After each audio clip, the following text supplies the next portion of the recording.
everyone, welcome to the first ever episode of Couch Convos with me, Josh Ruddock from JRM Productions. For the first episode, I thought we'll just keep it short, keep it chilled, and just do a little Q&A, kind of get to know me. I asked on Instagram for some questions and got a few. I'm going to blast through them, don't want to take up too much of your time. Got some funny ones, some serious ones, so should be good. There really was only one place to start though, and that was with a question, real in-depth question by a good friend. I put it up on the screen too. So, would you rather live 2,000 years ago and be incredibly wealthy, king-level wealthy, so a lot of money, a lot of luxury, but because it's 2,000 years ago, you'll suffer in other ways, such as getting a horrible illness and most of your kids dying, etc.? Or would you rather live in today's time but be dirt poor, like you're on the street, but because it's modern day, you won't be gruesomely tortured for stealing a loaf of bread? Starting off, what a question.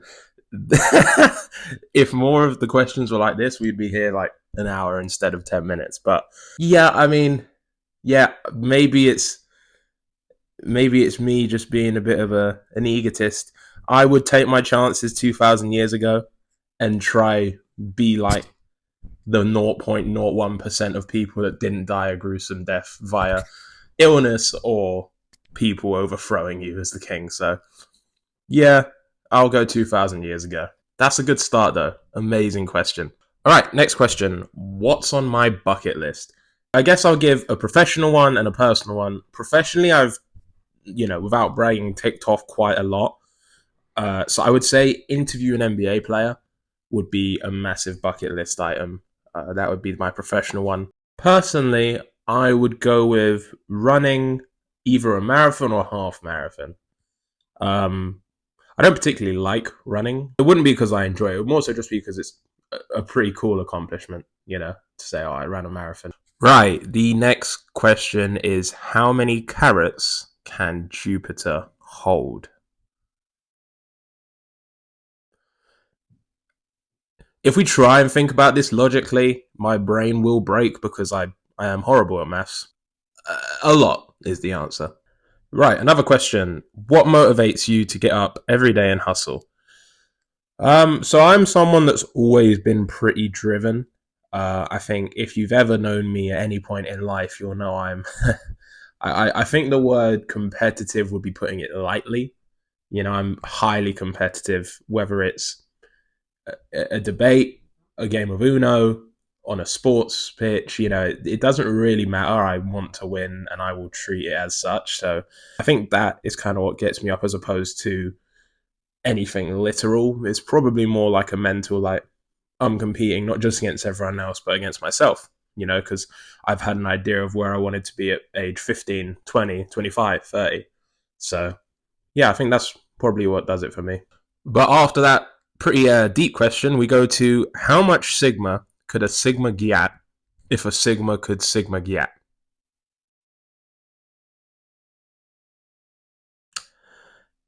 Probably a lot of Sigma. All right, next question, sports themed. And you know who you are, who sent this in. I thought we were good friends. You're actually evil.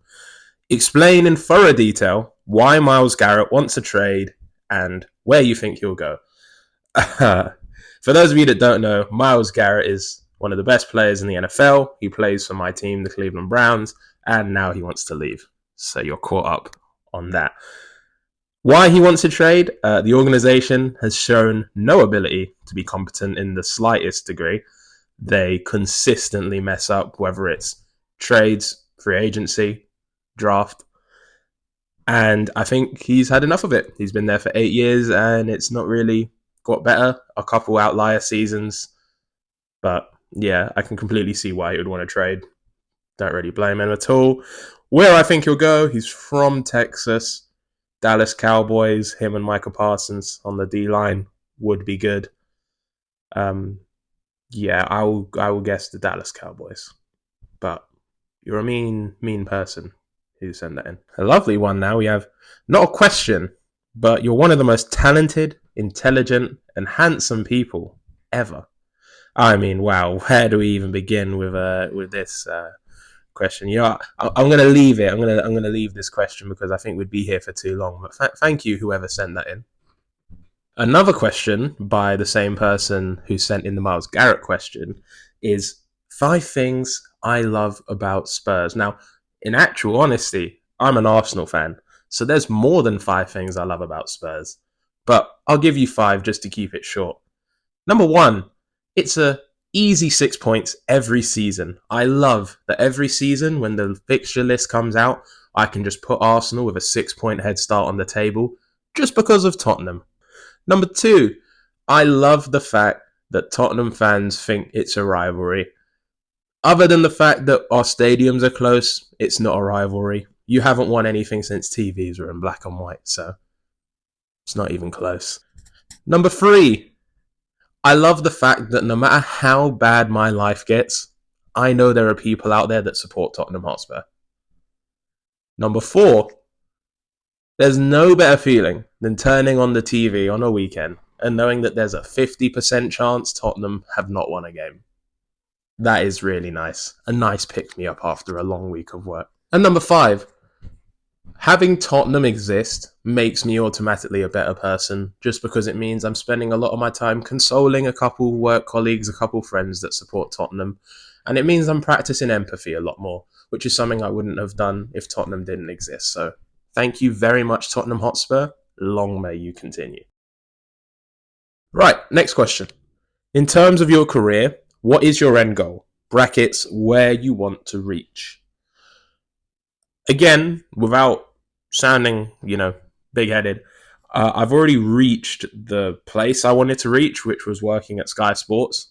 It's something that I had dreamt about since I was like 8, 9 years old, watching Super Sundays, seeing the pundits after the game discuss the game, seeing the interviewers, be like right up and close with the footballers. I thought, oh, that's so cool. So I've already got there, and I'm so grateful and blessed for that opportunity. In terms of my end goal, growing up, it was like I want to be a reporter.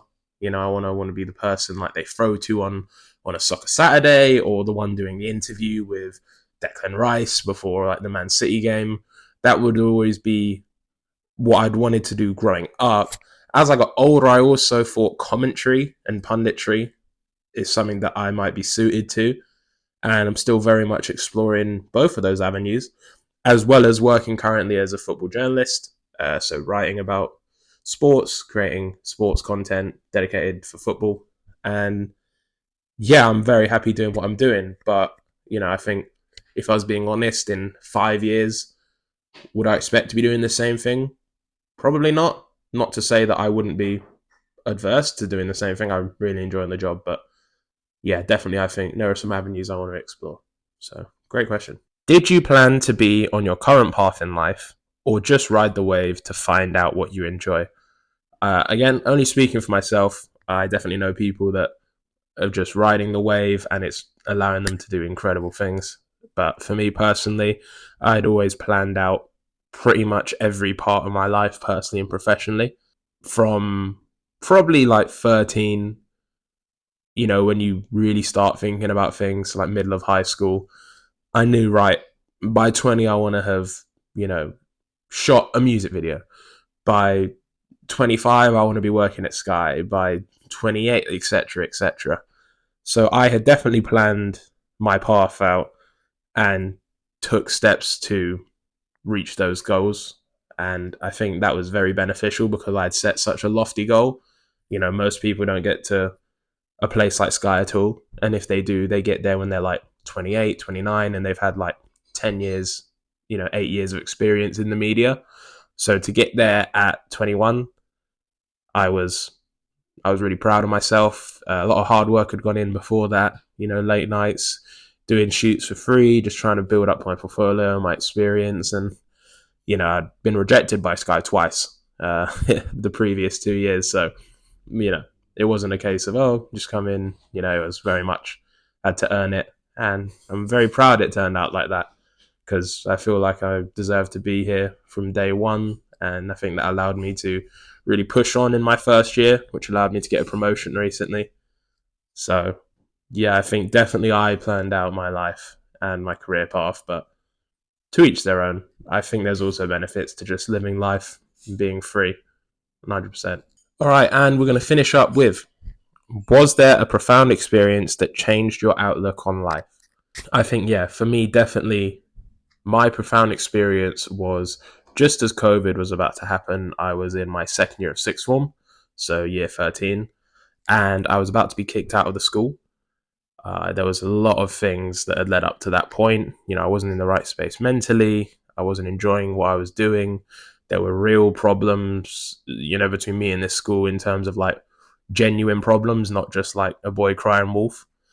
So a lot of things had happened, and I was checked out at that point. And the week of COVID starting was the same week I was meant to have a meeting with the head teacher to basically kick me out of school.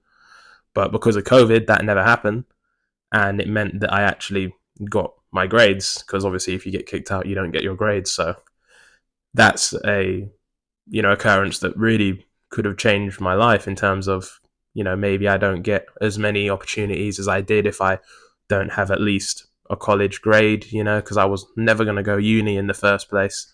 That had been already decided. I really didn't think uni was for me. So yeah, it was a massive moment in my life, and in a weird way makes me grateful for the COVID pandemic, because that really did give me a wake up call. And I spent the next 8 months or whatever we had at home just make sure my mental was right, make sure I knew exactly what I wanted to do from here on out. And really from 2021 to 2025, like currently, it's been nonstop just progression, and I'm forever grateful for that in a weird way.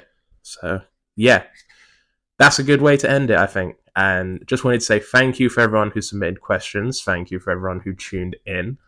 I don't know how often these Couch Convos episodes will come out. I've already shot and edited the second one, which is a good one with a good friend of mine.